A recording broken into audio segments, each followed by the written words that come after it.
Namaste, Namo Himalaya. Welcome you to today's video. Today we are going to do something very special. Today I have a special book with me, the Bhagavad Gita. So a lot of people read this book. A lot of people have different understanding of this book. So today we're going to discuss one verse of what Bhagavad Gita says about mindset. All right. So here I'm opening here. The chapter is 6.5, sixth chapter. The text number is 5. So here it says, one must deliver himself with the help of his mind and not degrade himself. The mind is the friend of the conditioned soul and his enemy as well. So this text says that a person can deliver himself with the help of his mind or degrade himself. The mind can be your friend or your enemy. So let's take a pause and try to understand what this book is trying to tell us. This book that was written many thousands of years ago, and in today's time, how can we understand this in today's circumstances?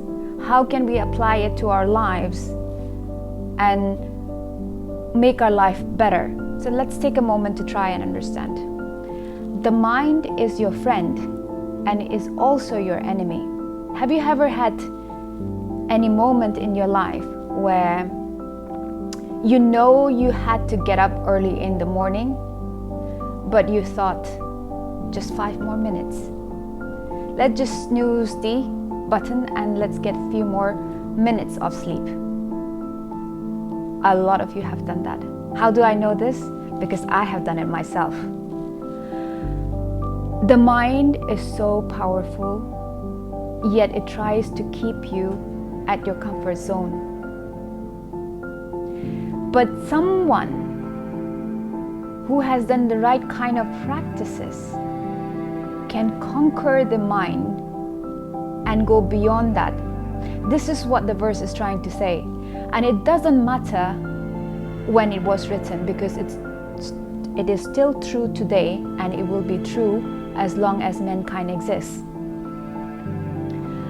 So how can we make use of this, understand from this the meaning of this verse, and how can we make sure that we are able to conquer our mind is the question.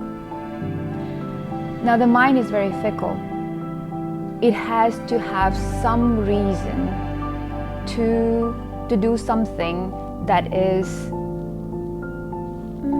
not so comfortable, for example. So if you have something that you need to achieve, let's say a goal, you want to, let's take a very common example, you want to lose weight, you want to get thinner, healthier, and all those good stuff. In the beginning, you will see that it is very difficult to do it on your own. So write this down. Number 1, you will need a guide. You will need a coach. You will need a voice that will guide your mindset at the very beginning to help you keep yourself accountable in your journey, to keep your mind in check. That voice could be of a coach, could be of a guide, could be of a master, anyone whom you trust. So when you have practiced enough, the mind comes to a point where it forms a habit, and it's only a period of time that you have to have this voice, yet that you have to listen to this voice.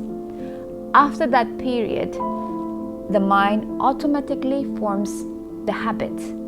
It's now used to it. At this point, the mind is working for you. And at this stage, the book says that the mind is now your friend. So the mind will now work its magic to make sure that you will become healthy, you lose weight, because it's now trained, your mind is trained. But until then, you will need someone who can guide you through the process. A lot of the time, you would have seen that you start going to the gym or you start a diet, and then you go halfway through and you stop doing it. Have a pause and think. Why do so many people do that? Why can't you continue that process on your own, knowing that it's beneficial for you, but you still can't do it? It's because the mind wants to keep you in the comfort zone. Again, that voice at this moment becomes important. The voice that says, get up, you need to go to the gym, making sure that you don't eat that extra chocolate. So, my dear creators, if you are in the process of seeking, if you are in a place today where you want to grow, make sure your mind is your friend and have that guide in your life to make sure that for the start of the journey, for the beginning of the journey, you have some help. With this, I conclude for today, and I will see you in the next video to find out more about what the text says more about mindset. Namaste. Namo Himalaya.